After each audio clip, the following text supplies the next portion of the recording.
میرے دوست بزرگوں، محمد الرسول اللہ صلی اللہ علیہ وسلم دنیا میں اس لیے آئے کہ لوگوں کو مخلوقات کی عبادت سے نکال کر اللہ کی عبادت کی طرف لائے۔ یہی بنیادی مقصد ہر پیغمبر کا تھا۔ اگر اس مقصد کو ہم سمجھیں گے جو نبی کا بنیادی مشن تھا، تو کوئی مسلمان ہم کو نہ جھنڈے کی عبادت کرتا ہوا نظر آئے گا، نہ قبر کی عبادت کرتا ہوا نظر آئے گا، نہ پیر و مرشدوں کے سامنے سجدہ کرتا ہوا نظر آئے گا۔ آج کلمہ بھی پڑھ رہے ہیں اور سارے شرکیہ امور بھی انجام دے رہے ہیں۔ وجہ کیا ہے کہ ہم نے محمد صلی اللہ علیہ وسلم کو بحیثیت رسول سمجھا ہی نہیں۔ اللہ نے سورہ مریم میں حضرت عیسیٰ علیہ السلام کا جو نقشہ کھینچا ہے، جو حقیقت کو اللہ نے بیان کی، وہ سننے کے بعد اس بادشاہ کے آنکھوں سے آنسو جانے لگے، اس کے درباریوں کے آنکھوں سے آنسو جانے لگے، ان کی داڑیاں آنکھوں سے آنسوؤں سے بھیگ گئی، اور انہوں نے ایک تنکا اٹھا کر کہا کہ انہوں نے جو باتیں بتائی ہیں عیسیٰ علیہ السلام کے بارے میں،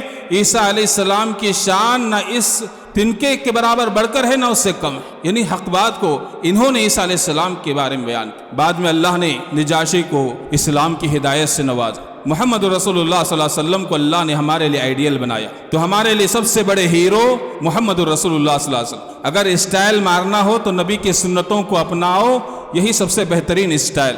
لیکن کیا ہم نبی کی سنتوں سے ویسے محبت کرتے ہیں جس کو اللہ نے ہمارے لیے آئیڈیل بنایا؟ ہمارے لیے گانے والے، ناچنے والے، کھیلنے والے اور بےہودہ حرکتیں کرنے والے آج آئیڈیل بنتے جا رہے ہیں۔ بتاؤ ہم کہاں تک اللہ کے رسول کی رسالت کو سمجھائے؟ صرف سال میں ربیع الاول آتا ہے تو بارش کے میڈکوں کی طرح نکل آتے ہیں اور یہ دعویٰ کرتے ہیں کہ ہم سے بڑھ کر محبت رسول میں کوئی نہیں۔ ہم تو جھوٹے ہیں اللہ کے رسول کی محبت کے دعوے میں۔ نبی صلی اللہ علیہ وسلم کی رسالت کو سمجھنا بہت ضروری ہے تاکہ ہماری اور آپ کی اصلاح ہو سکے اور ہم اور آپ دنیا اور آخرت میں کامیاب ہو سکے۔ قابل احترام بزرگوں، نوجوانان اسلام، پردہ نشین خواتین، ہر قسم کی بڑائی اللہ رب العالمین کے لیے ہے، جو اکیلا ہے، جو ہم سب کا حقیقی معبود ہے۔ فللہ الحمد علی کل حال۔ درود و سلام ہو میرے اور آپ کے پیارے نبی جناب محمد رسول اللہ پر۔ اللہم صلی علی محمد وعلی آل محمد کما صلیت علی ابراہیم وعلی آل ابراہیم انک حمید مجید۔ اللہم بارک علی محمد وعلی آل محمد کما بارکت علی ابراہیم وعلی آل ابراہیم انک حمید مجید۔ اس مختصر سی حمد و صلوات کے بعد آج کے جمعہ میں جس موضوع کے تحت کچھ باتیں قرآن و سنت کی روشنی میں رکھی جائیں گی، وہ ہے پیارے نبی محمد صلی اللہ علیہ وسلم کو رسول بنا کر بھیجے جانے کا مقصد کیا ہے۔ معزز حاضرین، اس موضوع کو سمجھنا کیوں ضروری ہے؟ اس موضوع کو سمجھنا اس لیے ضروری ہے کہ جب ہم اور آپ واقع میں سنجیدگی کے ساتھ غور کریں گے کہ اللہ تعالیٰ نے محمد صلی اللہ علیہ وسلم کو رسول کیوں بنا کر بھیجا، تو ہماری توحید مضبوط رہے گی، اس پر ہم قائم رہیں گے انشاءاللہ۔ ہماری زندگیوں میں سنتیں آباد رہیں گی، ہم اور آپ اچھائی کے کاموں میں آگے بڑھیں گے اور برائیاں ہم سے دور ہوتی چلی جائیں گی۔ خرافات، بیکار کی رسومات سے ہم اور آپ دور رہیں گے۔ اگر ہم نے اللہ کے رسول کو اللہ نے کیوں بھیجا یہ نہیں سمجھیں گے تو صرف زبانی کلمہ پڑھنے کی طرح ہماری مثال ہوگی کہ ہم کہہ رہے ہیں محمد الرسول اللہ، اور نہ ہماری زندگی میں توحید ہوگی، نہ ہماری زندگی میں سنتوں سے محبت ہوگی، بلکہ اس کی جگہ پر بدعتوں سے محبت ہوگی۔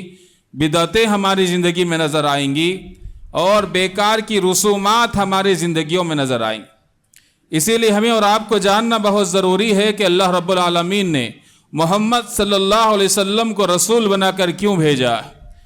اللہ رب العالمین نے قرآن مجید میں جہاں دیگر پیغمبروں کا جو بنیادی مقصد تھا وہی مقصد گویا کہ محمد رسول اللہ صلی اللہ علیہ وسلم کا بتایا۔ اللہ نے فرمایا وَلَقَدْ بَعَثْنَا فِي كُلِّ أُمَّةٍ رَسُولًا أَنِ اعْبُدُوا اللَّهَ وَاجْتَنِبُوا الطَّاغُوتَ۔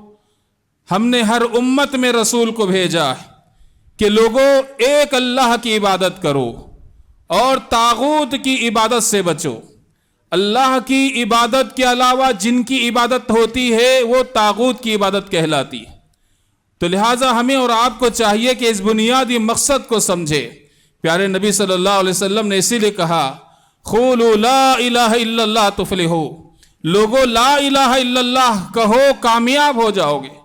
کیا صرف زبانی طور پر لا الہ الا اللہ کہنا کافی ہے، یا اس کے معنی مطلب کو سمجھ کر اور اللہ کی رضا حاصل کرنے کے لیے ہمیں لا الہ الا اللہ کہنا اور اس کے تقاضے کو پورا کرنا ضروری ہے؟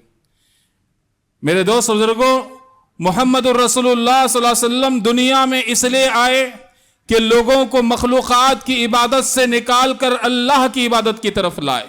یہی بنیادی مقصد ہر پیغمبر کا تھا۔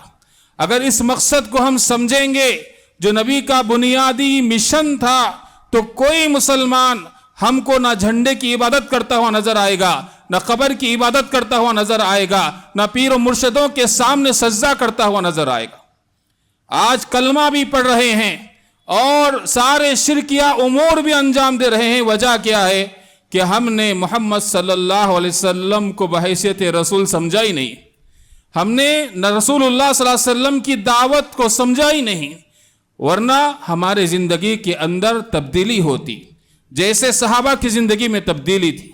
ایک خاندانی مسلمان ہوتا ہے، وراثتی مسلمان ہوتا ہے، جس کے باپ مسلمان، جس کے دادا مسلمان، اور ایک جو اسلام قبول کرتا ہے، نو مسلم ہوتا ہے۔ ان دونوں کی زندگی میں ہمیں بہت فرق نظر آتا ہے۔ آخر کیوں؟ اس لیے کہ ایک خاندانی مسلمان اس لیے مسلمان ہے جب تک کہ وہ غور و فکر نہیں کرتا اسلامی تعلیمات میں کہ باپ مسلمان ہے، دادا مسلمان، اس لیے نہ اس کو نہ توحید کی سمجھ ہے، نہ سنتوں سے محبت۔ دعویٰ تو ہے کہ ہم توحید پرست ہیں، دعویٰ تو ہے کہ ہمیں نبی سے بہت محبت ہے، لیکن اس کی زندگی میں توحید نظر نہیں آتی، اس کی زندگی میں سنتیں نظر نہیں آتی۔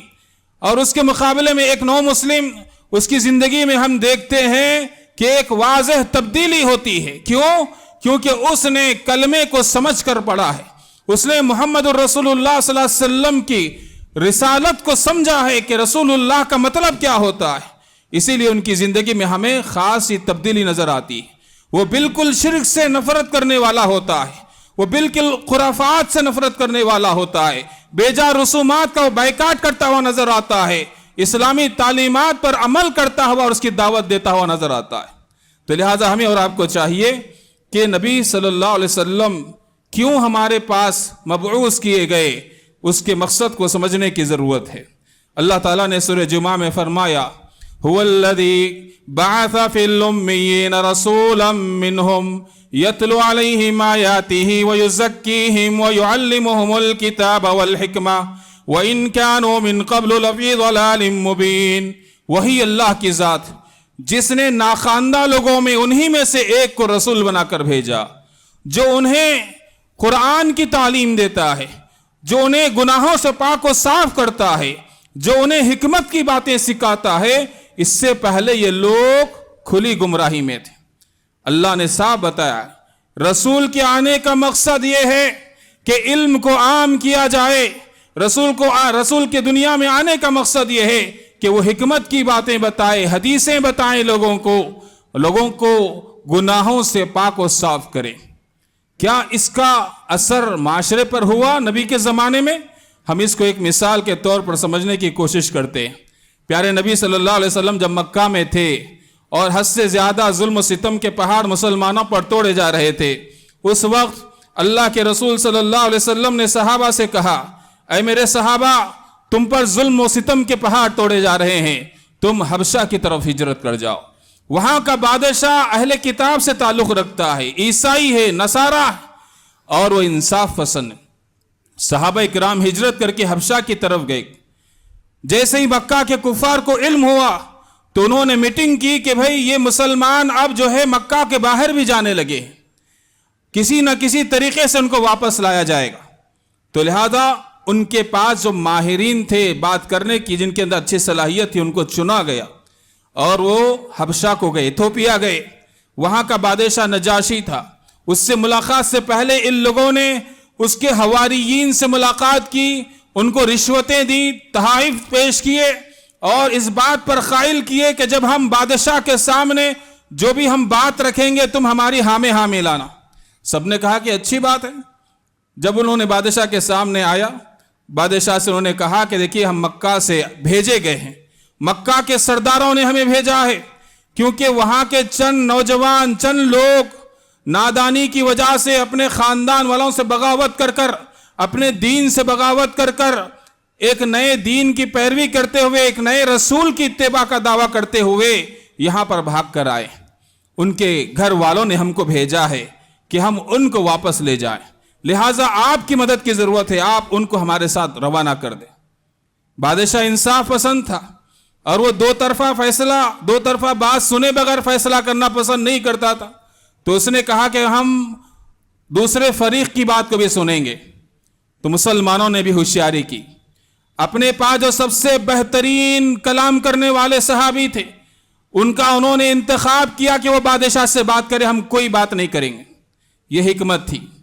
اور انہوں نے جعفر بن ابی طالب کو چنا رضی اللہ عنہ، جو علی رضی اللہ ان کے بھائی، اور یہ بادشاہ کے سامنے آئے۔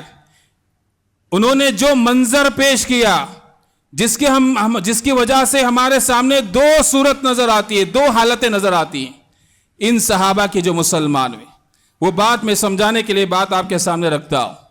جعفر رضی اللہ عنہ نے کہا ایھا الملک، اے بادشاہ، اس کے مقام کا لحاظ کیا، یہ بھی حکمت تھی۔ کہا اے بادشاہ، کننا قوما اہل جاہلیہ، ہم جاہل قوم تھے، نعبد الاصنام، بتوں کی عبادت کرتے تھے، وَنَاكُلُ الْمَيْتَةَ، اور ہم مردار کا گوشت کھایا کرتے تھے، وَنَاتِ الْفَوَاحِشَ، اور بے حیائی کے کام کیا کرتے تھے، بدکاری کے کام کیا کرتے تھے، وَنَخْتَعُ الْأَرْحَامَ، اور ہم جو ہے رشتوں کو توڑا کرتے تھے، وَنُسِيءُ الْجِوَارَ، اور ہم پڑوسیوں کے ساتھ بڑا برا سلوک کیا کرتے تھے، وَيَأْكُلُ الْقَوِيُّ مِنَّا الضَّعِيفَ، ہم میں سے طاقتور کمزور کو کھا جاتا تھا، ظلم و ستم کرتا تھا، وَنَحْنُ عَلَى ذَلِكَ، اسی بدحالی میں ہم تھے کہ اتنے میں بَعَثَ اللَّهُ إِلَيْنَا رَسُولًا مِنَّا، ہم ہی میں سے ایک کو اللہ نے رسول بنا کر بھیجا، نَعْرِفُ نَسَبَهُ وَصِدْقَهُ، اس کے نسب کو ہم جانتے ہیں، وہ بہترین خاندان کا آدمی ہے، اس کے سچائی سے ہم واقف ہے، وَأَمَانَتَهُ، اس کی امانت داری سے ہم واقف ہے، وَعَفَافَهُ، اس کے پاک دامنی سے ہم واقف ہے، فَدَعَانَا إِلَى اللَّهِ لِيُوَحِّدَهُ وَنَعْبُدَهُ، اس نے ہم کو ایک اللہ کی دعوت دی کہ ہم اس ایک اللہ کی عبادت کریں، وَنَخْلَعُ مَا كُنَّا نَعْبُدُ نَحْنُ وَآبَاؤُنَا مِنَ الْحِجَارَةِ وَالْأَوْثَانِ، ان ساری چیزوں کو چھوڑ دیں جس کی عبادت ہم اور ہمارے باپ دادا کیا کرتے تھے، چاہے وہ پتھروں کی عبادت ہو، چاہے وہ بتوں کی عبادت ہو، یہ تعلیم اس پیغمبر نے ہم کو دیا۔ اور عقیدے سے ہٹ کر ہمیں کیا اخلاقی تعلیم سکھائی، کہا وَأَمَرَنَا بِصِدْقِ الْحَدِيثِ، ہمیں سچ بولنے کی اس نے تعلیم دی، وَأَدَاءِ الْأَمَانَةِ، امانت ادا کرنے کی ہم کو تعلیم دی، اور بہت سے اچھائیاں اس نے ہم کو سکھائی، فَصَدَّقْنَاهُ وَاتَّبَعْنَاهُ، ہم نے اس کو سچ مانا، اس کی تصدیق کی اور اس کی اتباع کی، عَلَى مَا جَاءَ بِهِ مِنْ عِنْدِ اللَّهِ، ان ساری تعلیمات کی جو اس نے ہمیں اللہ کی طرف سے لا کر دی تھی، فَعَبَدْنَا اللَّهَ وَحْدَهُ، ہم نے ایک اللہ کی عبادت کی، فَلَمْ نُشْرِكْ بِهِ شَيْئًا، ہم جو ہے اس کے ساتھ کسی کو شریک نہیں ٹھہراتے ہیں، وَحَرَّمْنَا مَا حَرَّمَ عَلَيْنَا، اور ہم اس چیز کو حرام مانتے ہیں جسے اللہ کے رسول نے ہم کو حرام بتایا ہے، وَأَحْلَلْنَا مَا أَحَلَّ لَنَا، اور ہم ان چیزوں کو حلال مانتے ہیں جسے محمد الرسول اللہ نے حلال بتایا، فَعَدَى عَلَيْنَا قَوْمُنَا، اس وجہ سے ہماری قوم ہم سے دشمنی کرنے لگی۔ یہ وجہ ہے، ہماری ایسی بدتر حالت تھی، اس رسول کے آنے کی وجہ سے ہم انسان بنے اور وحشی پن کو چھوڑا، جنگلی پن کو چھوڑا، شرکیہ زندگی کو چھوڑا، جہالت کی زندگی کو چھوڑا، انسانیت کو اپنایا، صحیح راہ اللہ نے ہم کو دکھائی، تو یہ قوم ہم سے دشمن ہو گئے، دشمنی اختیار کی، اور وَفَتَنُونَا فِي دِينِنَا، ہم کو بہت سی پریشانیاں انہوں نے ہمارے لیے کھڑی کر دی اور ہمارے لیے زندگی کو تنگ کر دیا۔ ایسی حالت میں ہمارے محمد الرسول اللہ صلی اللہ علیہ وسلم نے کہا کہ میرے ساتھیوں تم حبشہ کو جاؤ، وہاں پر انصاف پسند بادشاہ ہے، اس لیے بادشاہ ہم آپ کے پاس آئے کہ ہمیں یہاں پر سکون ملے گا، امن ملے گا، اور ہم اپنے دین پر، طریقے پر ہم عمل پیرا ہوں گے۔ بادشاہ نے سنا تو بہت متاثر ہوا اور کہا کہ میں تمہیں امان دیتا ہوں، اور انہیں بہت زیادہ دھتکارا، اور نامراد ہو کر یہ لوگ واپس لوٹتے شیطان ایک دل میں بات ڈالی کہ ایک اور طریقہ ہے بادشاہ کو ان مسلمانوں سے نفرت دلانے کا۔ ہم کہیں گے کہ بادشاہ تم کو پتا ہے کہ یہ مسلمان تمہارے پیغمبر عیسیٰ علیہ السلام کے بارے میں کچھ غلط سلط باتیں کہتے ہیں۔ جیسے یہ بات بادشاہ کے سامنے رکھی گئی تو بادشاہ پھر پریشان ہو گیا کہ ہمارے مذہب، ہمارے نبی کے بارے میں یہ لوگ غلط کہتے ہیں۔ پھر بلایا گیا، پھر پوچھا گیا تم کیا کہتے ہیں ہمارے بارے میں، ہمارے نبی عیسیٰ کے بارے میں تم کیا کہتے ہو؟ تو صحابہ کرام نے سورہ مریم کی تلاوت کی۔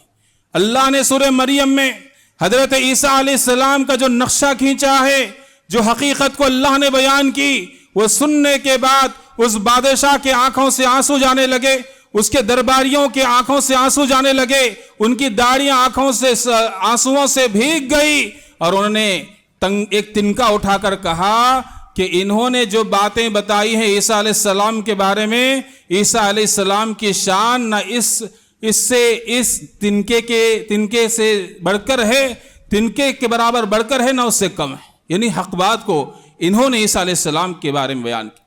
بعد میں اللہ نے نجاشی کو اسلام کی ہدایت سے نوازا۔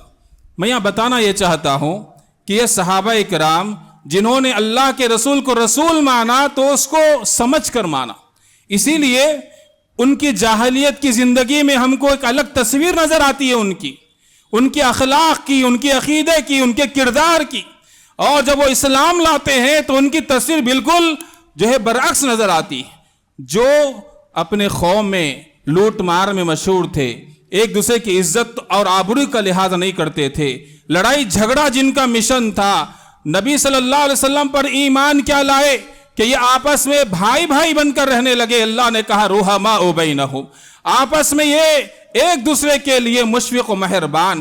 اللہ اکبر۔ کیا وجہ تھی؟ وجہ یہی تھی کہ انہوں نے اللہ کے رسول کی رسالت کو سمجھا۔ اب سوال یہ ہے کہ ہم بچپن سے محمد رسول اللہ کا کلمہ پڑھتے ہیں، لیکن کیا ہماری زندگی کے اندر وہ تبدیلی ہے کہ ہماری زندگی کے اندر خالص توحید ہو، اچھے اخلاق ہو، اچھے معاملات ہو، ہماری عبادتیں نبی کی عبادتوں کی طرح ہو، ہماری زکوٰۃ نبی کی زکوٰۃ کے مطابق ہو، ہمارے روزے نبی کے روزے کے مطابق ہو، اور ہماری جوانی نبی کے جوانی کی طرح یا ان کی تعلیمات کی روشنی میں گزر رہی ہے، ہمارا کاروبار ویسے ہو رہا ہے جیسے اللہ کے رسول نے بتلایا؟ اس کا جائزہ لینے کی ضرورت ہے۔ اگر نہیں ہے تو مطلب ہمارے اندر ابھی بھی جاہلیت ہے، ہم نے اللہ کے رسول کو صحیح معنی میں سمجھا نہیں، رسالت کو ہم نے سمجھا نہیں، ورنہ ہماری زندگیوں کے اندر اتنے بہترین اخلاق ہوتے کہ ہمارے اخلاق کو دیکھ کر سامنے والا مسلمان ہوتا یا متاثر ہوتا۔ اللہ رب العالمین نے قرآن مجید میں پیارے نبی صلی اللہ علیہ وسلم کے دنیا میں بھیجے جانے کا مقصد بیان کیا، کہا لَقَدْ كَانَ لَكُمْ فِي رَسُولِ اللَّهِ أُسْوَةٌ حَسَنَةٌ، تمہارے لیے بہترین آئیڈیل اگر کسی کی زندگی میں ہے تو وہ رسول اللہ کی زندگی میں ہے۔ اللہ نے ہمارے لیے آئیڈیل بنایا ہے، کن کو؟ محمد رسول اللہ صلی اللہ علیہ وسلم۔ بات اگر صرف کہنے کی ہوتی تو ہو سکتا ہے پوری بات سمجھ میں نہ آئے، کچھ کام کر کے بتانا ہوتا ہے، ورنہ ہم عذر پیش کر دیتے کہ اللہ نبی نے تو باتیں بتا دی لیکن عمل کرنا مشکل تھا۔ اللہ اس عذر کو ختم کرنے کے لیے نبی کو آئیڈیل بنا کے بھیجا۔ اللہ کے رسول صلی اللہ علیہ وسلم کی زندگی تعلیمات اسلامی کی عملی تطبیق ہے۔ اللہ کے نبی نے ہر عمل کر کے بتایا، نماز کیسے پڑھنا، صدقہ و خیرات کیسے دینا چاہیے، روزہ کیسے رہنا چاہیے، حج کیسے کرنا چاہیے، زکوٰۃ کیسے دینا چاہیے، اور اخلاق ہم کو سکھائے، اور ساتھ ہی ساتھ معاملات کیسے کرنا سکھائے، فیصلہ کیسے کرنا سکھائے، بہت سی تعلیمات ہم کو سکھائے، بچہ پیدا ہونے سے لے کر مرنے تک کے سارے احکامات۔ کسی اور مذہب کے اندر یہ خصوصیت آپ کو نظر نہیں آئے گی۔ محمد رسول اللہ صلی اللہ علیہ وسلم کو اللہ نے ہمارے لیے آئیڈیل بنایا، تو ہمارے لیے سب سے بڑے ہیرو محمد رسول اللہ صلی اللہ علیہ وسلم۔ اگر اسٹائل مارنا ہو تو نبی کی سنتوں کو اپناؤ، یہی سب سے بہترین اسٹائل۔ لیکن کیا ہم نبی کی سنتوں سے ویسے محبت کرتے ہیں جس کو اللہ نے ہمارے لیے آئیڈیل بنایا؟ ہمارے لیے گانے والے ناچنے والے، کھیلنے والے اور بےہودہ حرکتیں کرنے والے آج آئیڈیل بنتے جا رہے ہیں۔ بتاؤ ہم کہاں تک اللہ کے رسول کی رسالت کو سمجھائے؟ صرف سال میں ربیع الاول آتا ہے تو بارش کے میڈکوں کی طرح نکل آتے ہیں اور یہ دعویٰ کرتے ہیں کہ ہم سے بڑھ کر محبت رسول میں کوئی نہیں۔ ہم تو جھوٹے ہیں اللہ کے رسول کی محبت کے دعوے میں۔ نبی صلی اللہ علیہ وسلم کی رسالت کو سمجھنا بہت ضروری ہے تاکہ ہماری اور آپ کی اصلاح ہو سکے اور ہم اور آپ دنیا اور آخرت میں کامیاب ہو سکے۔ محمد رسول اللہ صلی اللہ علیہ وسلم نے ہر چیز کر کے بتایا۔ آج بچہ پیدا ہوتا ہے تو جو سنتیں ہیں وہ اس پر عمل ہو رہا ہے نہیں ہو رہا ہے جائزہ لے کر دیکھ۔ اللہ کے نبی نے کیا سنت کا طریقہ بتایا بچہ پیدا ہونے کے وقت، اس پر بہت کم لوگ عمل کرتے۔ شادی بیاہ کا موقع آتا ہے، سب سے پہلے اللہ کو بھولا جاتا ہے، رسول اللہ کو بھولا جاتا ہے۔ باقی کے سارے رسومات جو راجپوتوں کی ہے، جو غیر مسلمانوں کی ہے، جو عیسائیوں کی ہے، وہ ساری چیزیں مل کر ہماری شادی ہو رہی۔ اللہ کے نبی نے کہا من تشبہ بقوم فہو منہم، جو کسی قوم کی مشابہت اختیار کرتا ہے اس کا شمار انہی میں سے ہوتا ہے۔ آدمی مرتا بھی ہے تو مرنے کے بعد بھی جو رسومات ادا کیے جا رہے ہیں اس کا اسلام سے کوئی تعلق نہیں۔ اسلام کی جو احکام ہیں، اللہ کے نبی نے جو نمونہ پیش کیا ہے اس پر کوئی عمل نہیں کر رہا، تو ہم کہاں سے اللہ کے رسول کی رسالت کو ماننے میں سچے؟ اس کے لیے ضروری ہے کہ ہم اللہ کے رسول صلی اللہ علیہ وسلم کی سیرت کو پڑھیں، نبی کی احادیث کو پڑھیں، جہاں قرآن و سنت کی روشنی میں بیانات ہوتے ہیں وہ سنیں، تاکہ ہم کو پتا تو چلے کہ ریل اسلام کیا ہے۔ مارکیٹ کے اندر جو اسلام کے نام سے کلچر ہے دونوں میں کتنا ڈیفرنٹ ہے، کتنا جو ہے نا ڈیفرنس ہے، کتنا فرق ہے، ہم کو پتا چلے گا۔ اللہ کے رسول صلی اللہ علیہ وسلم نے ہمیں اور آپ کو ایک بہترین نمونہ پیش کیا زندگی گزارنے کا، اس سے بہترین نمونہ کوئی اور ہمارے لیے ہو نہیں سکتا، چاہے مرد ہو چاہے خواتین ہو۔ اللہ تعالیٰ نے اللہ کے رسول کو اس لیے بھیجا، اللہ کے نبی نے خود مقصد بتایا، کہا انما بعثت لاتمم صالح الاخلاق۔ موطا اور مسند احمد کی روایت ہے، اللہ کے نبی نے کہا مجھے بھیجا گیا کہ میں اچھے اخلاق کی تکمیل کروں، آ کر لوگوں کو بتاؤں کہ اللہ کے ساتھ کیا اخلاق ہونے چاہیے، اللہ کے رسول کے ساتھ کیا آداب اور اخلاق ہیں، اپنے ماں باپ کے ساتھ کیا اخلاق و آداب ہونے چاہیے، پڑوسیوں کے ساتھ کیا آداب و اخلاق ہونے چاہیے، رشتہ داروں کے ساتھ، میاں بیوی کے ساتھ اور دوست و احباب کے ساتھ، کاروبار میں، غرض زندگی کے مختلف مراحل میں ہمیں کن کے ساتھ کیسے اخلاق سے پیش آنا چاہیے، یہ بتانے کے لیے اللہ کے نبی صلی اللہ علیہ وسلم آئے۔ اسی لیے کہا گیا نبی کے اخلاق کیسے ہے، جب پوچھا گیا تو کہا کان خلقہ القرآن، نبی کے اخلاق گویا کہ قرآن مجید تھے۔ اللہ نے جو اخلاق قرآن میں سکھایا اللہ کے نبی نے پریکٹیکل کر کے بتایا، اور زبانی ہم کو حکم دیا کہ ہم اور آپ بہترین اخلاق کے مالک بنے۔ تو میرے دوست بزرگوں، اللہ کے نبی ہم کو دنیا میں صحیح عقیدہ سکھانے کے لیے آئے، صحیح جہالت کو دور کرنے کے لیے آئے، گناہوں سے ہمیں پاک صاف کرنے کے لیے دنیا میں تشریف لائے، اور اللہ کے نبی صلی اللہ علیہ وسلم کی زندگی ہمارے لیے بہترین نمونہ ہے۔ اللہ نے اس لیے محمد رسول اللہ صلی اللہ علیہ وسلم کو ہمارے لیے بحیثیت نبی اور رسول بنا کر بھیجا ہے۔ اور ایک آخری بات، اللہ نے قرآن مجید میں فرمایا لولا ارسلت الینا رسولا فنتبع آیاتک من قبل ان نذل ونخزى۔